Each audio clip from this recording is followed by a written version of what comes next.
ԵՄ-ի հետ վիզային ազատականացման երկխոսությունը մեկնարկել է 2024-ին եւ արդեն կա 74 կետից բաղկացած գործողությունների ծրագիր։ Նախընտրական քարոզարշավի ընթացքում վարչապետ Նիկոլ Փաշինյանն այս տարվա մայիսին խոստացել է առանց վիզա ռեժիմ ոչ ուշ քան 2 տարվա ընթացքում, բայց այս խոստումը հեռու է թվում, երբ բախվում ես այսօրվա իրականությանը։ Եվրոստատի տվյալներով Հայաստանից ներկայացված վիզայի դիմումների թիվը 2020-ից 24 թվականներին տասնապատկվել է 10,000-ից հասնելով 100,000-ի, ինչը զգալիորեն ծանրաբեռնել է դեսպանատների հյուպատոսական բաժինների կարողությունները։ Արդյունքում Հայաստանի քաղաքացիները շարունակում են բախվել նույն խնդիրներին՝ հերթեր, փաստաթղթերի տրցակներ, մերժում ու մերժման ռիսկ, կորած ավիատոմսեր եւ ամրագրումներ։ Ինձ օգնել են նաև այդ հարցում, այսինքն ես խնդրել եմ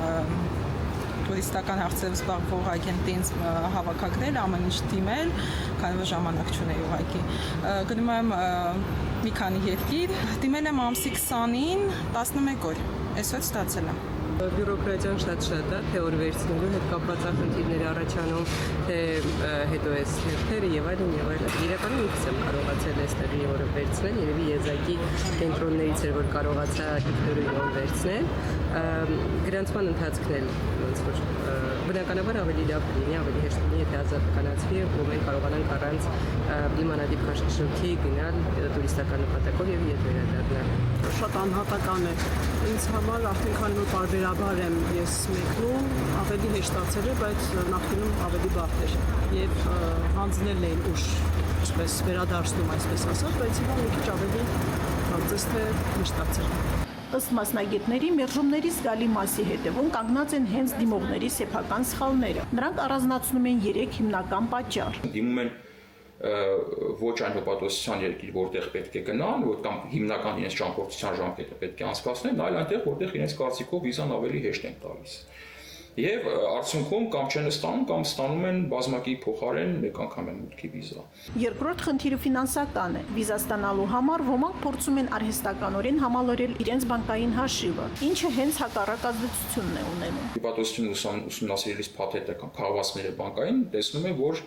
չկա ընթացիկ պարբերական եկամուտ եւ մեկանգամյա ինչ-որ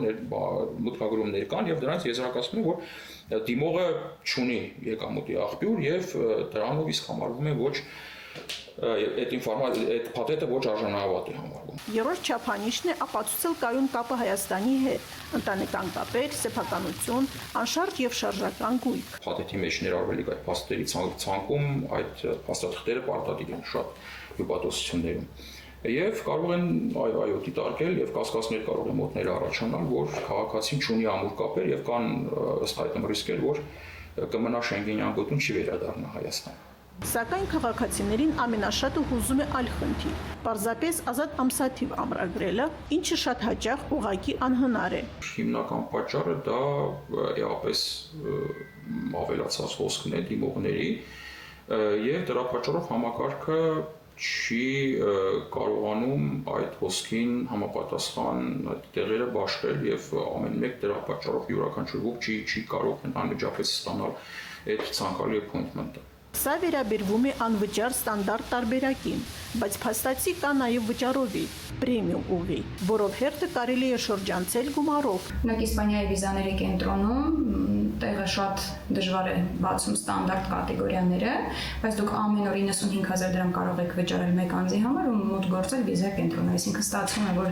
անվճար տեղեր չեն բացում, բայց հավելել 50,000 դրամ գանձում են ու դուք ամեն օր ամեն պահի կարող եք մտնել։ Բայց օր ամրագրելը դեռ չի երաշխավորում հաջողություն։ Ըստ միգրացիոն կենտրոնի տվյալների Հայաստանը 163 երկրների մեջ զբաղեցնում է 26-րդ տեղը ըստ ներկայացված շենգենյան դիմումների քանակի։ Միայն 2025 թվականին Հայաստանից ներկայացվել է 111,550 դիմում, մերժվել է մոտ 13,000-ը եւ վերջի տարիներին այս 12-13% ցուցանիշը մնացել է կայուն։ Մերժումները չեն կարող ասել հիմնականում ինչ պատճառով են, նման վիճակագրություն չունենք։ Հանդիպումները ցույց են տվել, որ զուտ կոնսուլի ցանկությունով էլ կարող է լինել, կարող է բոլոր ոնց որ կրիտերիաներին համապատասխանի, բայց անձնական, չգիտեմ, դուրը չգա ու վիզան մերժեն։ Այսօր Հայաստանը գտնվում է անցումային փուլում, Մինչ երկիրը կատարում է Բրյուսելի պահանջները, կենսաչափական անձնագրերի ներդրումը, սահմանային կառավարման բարեփոխումները, քաղաքացիների համար վիզան մնում է ամենօրյա փորձություն, որի ելքը հաճախ կանխատեսել հնարավոր չէ։